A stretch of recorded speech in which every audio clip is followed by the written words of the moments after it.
প্রচারণার দ্বিতীয় দিনে ভোটের মাঠে দেখা গেছে স্বতন্ত্র প্রার্থীদের। সকাল থেকে ঢাকার বিভিন্ন এলাকায় গণসংযোগ করেন স্বতন্ত্র প্রার্থীরা। বিকেলে রাজধানীর উত্তরখান এলাকায় ঢাকা 18 আসনের স্বতন্ত্র প্রার্থী মাহমুদুর রহমান মান্না প্রচারণা ও গণসংযোগ চালান। বলেন, এমন বাংলাদেশ চাই যেখানে গায়ের জোরে দেশ চলবে না। দেশে বর্তমানে এমন সরকার প্রয়োজন যারা 24-এর আশা আকাঙ্ক্ষাগুলো পূরণে কাজ করবে বলে জানান তিনি। অঙ্গীকার করেন, নির্বাচিত হলে দেশের চিকিৎসা ব্যবস্থা, শিক্ষা ব্যবস্থা আধুনিকীকরণে কাজ করবেন। দেশের অভাব দূরের পাশাপাশি সুন্দর, সমৃদ্ধ ও উন্নত বাংলাদেশ গঠনের প্রত্যয় ব্যক্ত করেন তিনি।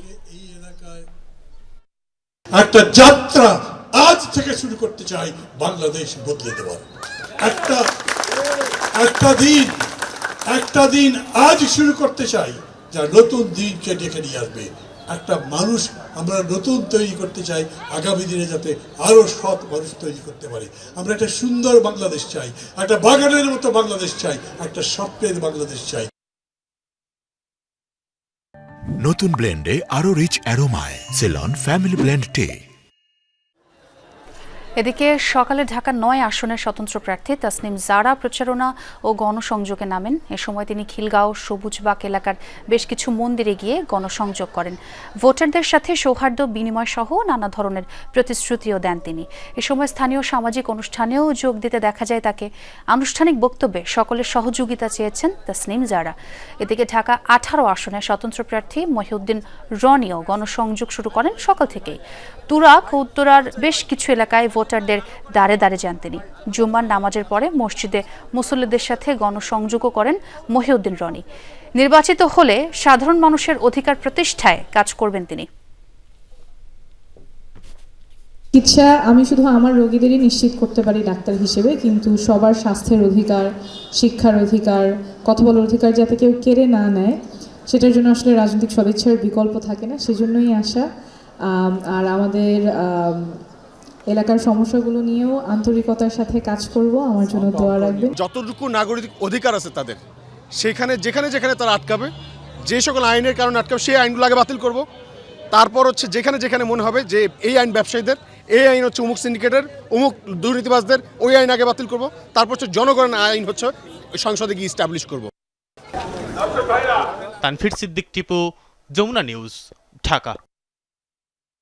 বিজয়, ছুটির দিনে প্রার্থীদের প্রচারণা কেমন দেখছেন? তারা কি প্রতিশ্রুতি দিচ্ছেন একটু জানতে চাই সেখানকার খবর।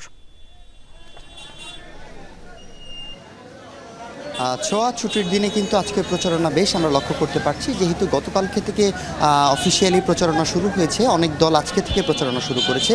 যেমন বিকাল নাগাদ আমরা দেখতে পেয়েছি যে নাগরিক ঐক্যের সভাপতি মাহমুদুর রহমান মান্না তিনি কিন্তু এই ঢাকা 18 আসনে নির্বাচনী প্রচারণা শুরু করেছেন এবং তিনি এখান থেকেই তার প্রচারণা শুরু করেছেন এবং তিনি এই হজরত শাহ কবিরের মাজার থেকে একটি ঐতিহাসিক জায়গা বলে উল্লেখ করে তিনি এখান থেকেই মূলত প্রচারণা শুরু করেন। এর আগেও আমরা যেমনটি জানতে পেরেছি যে জুমা নামাজের পর বিভিন্ন মসজিদে লিফলেট বিতরণের মাধ্যমে এই প্রচারণা শুরু হয়েছে। এছাড়াও কিন্তু যদি বলি যে এই আসনে স্বতন্ত্র হিসাবে মহিউদ্দিন রনি প্রার্থী হিসেবে দাঁড়িয়েছেন এবং এছাড়াও ওনার প্রতিদ্বন্দ্বিতা করছে এনসিপির একজন প্রতিদ্বন্দ্বী এবং এছাড়াও বিএনপি থেকে এসএম জাহাঙ্গীর প্রতিদ্বন্দ্বিতা করছেন।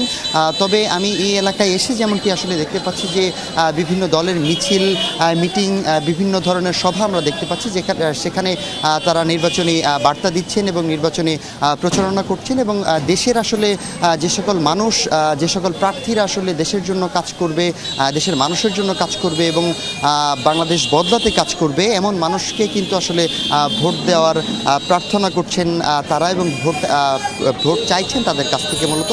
এবং মানুষের মধ্যে আমরা বেশ উৎসবমুখর পরিবেশ দেখতে পাচ্ছি এবং মানুষরাও তাদের নির্বাচনী প্রচারণাকে স্বাগত জানাচ্ছে এবং এবার কিন্তু মূলত পোস্টার যেহেতু নেই, মূলত লিফলেটের মাধ্যমে এই নির্বাচনী প্রচারণা শুরু হয়েছে এবং ঢাকা 18 আসনে কিন্তু মূলত এয়ারপোর্ট, উত্তরা, খিলক্ষেত, আশকোনা, উত্তরখান, দক্ষিণখান এবং তুরাগ এলাকা, এই এলাকাগুলো নিয়ে আসলে এই ঢাকা 18 আসন এবং এই ঢাকা 18 আসনের যে প্রার্থীরা রয়েছেন তারা নির্বাচনী প্রচারণা জুমার নামাজের পর থেকেই শুরু করেছে এবং আমি বিভিন্ন জায়গায় তাদেরকে এই প্রচারণা করতে দেখেছি এবং মিছিল মিটিং করতেও দেখেছি। সোয়া।